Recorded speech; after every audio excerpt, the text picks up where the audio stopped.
Sepenggal kisah yang menyakitkan di balik kota Taif.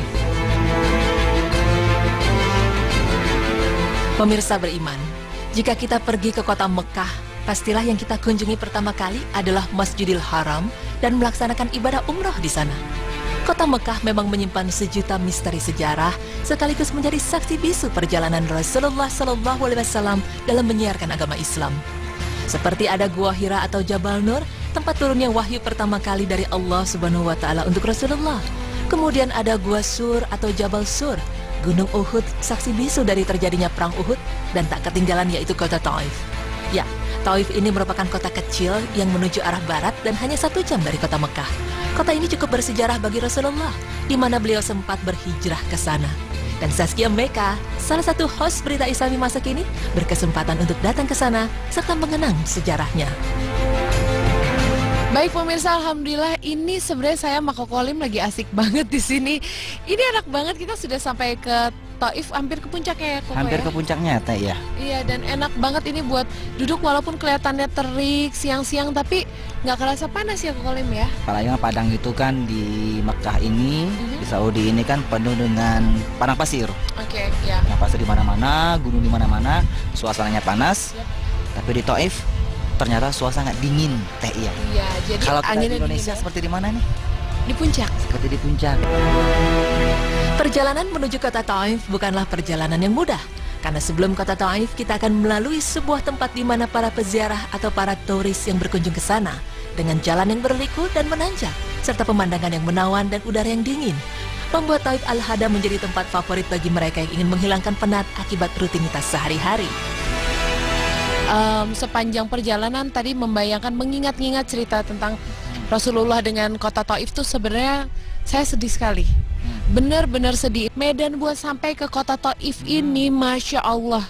Sepanjang jalan kanan kiri jurang, terus gunung, batu. Rasulullah dulu kesininya naik unta, cuman berdua sama salah satu budaknya yang pada akhirnya yang akhirnya dibebaskan. Meskipun jalanan cukup sulit untuk dilalui, tapi semangat tidak pernah menyerah. Sama halnya dengan Rasulullah SAW, yang mana perjalanannya menuju kota Taif ini penuh dengan pengorbanan yang cukup berat. Dan inilah penjelasannya dari Ustadz Koko Lim. Ada sebuah sejarah yang sangat luar biasa. Ketika baginda Rasulullah SAW berjuang ke negeri Taif, lalu baginda Rasulullah bukan disambut dengan kehangatan, bahkan ditumpukin, dilemparin batu sama pemuda Taif. Berdarah tubuh baginda Rasulullah SAW, Rasulullah hanya tersenyum. Coba kalau kita ditimpukin, marahnya luar biasa. Yang gemes malah malaikat Jibril alaihissalam.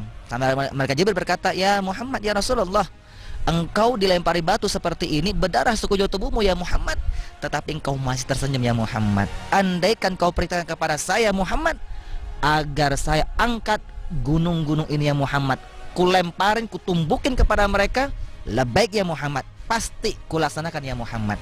Pemirsa, apa jawaban baginda Rasulullah? Rasulnya mengatakan, "Ya Jibril, la taf'al qaza ya Jibril. Jangan kau berbuat demikian ya Jibril. Mereka berbuat demikian fa innahum la ya'lamun. Karena mereka belum tahu siapa aku ini, bahwa aku baginda Rasulullah, utusan Allah Subhanahu wa Ta'ala." Akhirnya apa? Rasulullah mengangkat kedua tangannya dan berdoa. Apa doanya Rasulullah pemirsa? Allahumma hdi ummati. Ya Allah, beri petunjuk hidayah kepada umatku ini ya Allah.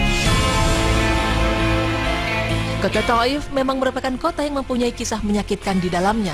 Sedikit pengulas tentang Taif, di mana kala itu masyarakat Taif menolak ajaran Rasulullah SAW untuk mengikuti dakwahnya. Bahkan mereka sampai mengusir dan melempari Rasulullah dengan batu hingga terluka. Kemudian Rasulullah pun menghindar dan bersembunyi di kebun anggur milik salah satu orang kaya di Mekah. Dengan kondisi tubuh yang sangat parah dan banyak sekali luka berdarah yang memenuhi tubuhnya, beliau tidak mengeluh. Tapi ternyata keberadaan Rasulullah diketahui oleh anak dari pemilik kebun anggur, dan dia tahu siapa beliau, sehingga dia merasa iba dengan kondisi yang dialami Rasulullah dan memerintahkan pembantunya untuk memberikan Rasulullah makanan dan minuman.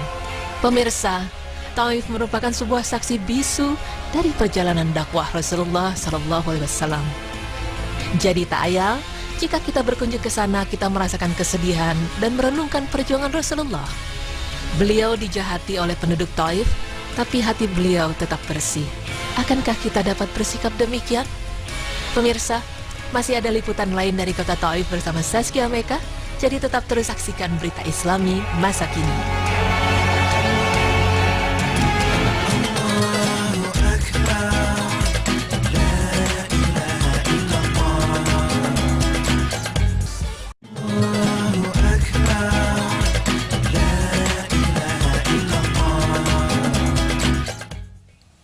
Iya, terima kasih masih bersama kami di Berita Islami Masa Kini. Dan sekarang saatnya untuk Kuis interaktif. Sudah ada yang telepon ke 7918775 atau luar Jabodetabek 02179187707.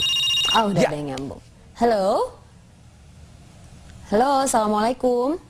Assalamualaikum. Waalaikumsalam warahmatullahi. Ya, Bapak dengan siapa? Yanto dengan Yanto di Ngawi. ya. Oke, waduh warga Ngawi, selamat menonton acara Berita Islam Masa Kini. Dan Mas Santo yang mewakili, ayo. Pertanyaannya adalah, berapa jarak dari kota Mekah ke kota Taif? A. Satu 1 minggu. B. 1 jam. 1 jam. B Ya. 1 jam. Iya, Yeay. betul sekali, 1 jam. Kalau saya waktu itu 3 jam karena berhenti-berhenti dulu, foto-foto Iya. dulu ya. Selamat Pak Yanto ya. Terima kasih Pak. Assalamualaikum. Oke, selamat Mas Santo. Waduh, seneng banget ya. Ada warga Ngawi yang menonton. Iya. Mudah-mudahan juga yang di kota-kota lainnya bisa terus menonton acara kita ini ya. Insya Allah. Dan insya Allah Iya. besok kita ketemu lagi. Jangan lupa saksikan terus Berita Islami Masa Kini hanya di Trans TV, milik kita bersama. Wassalamualaikum warahmatullahi wabarakatuh.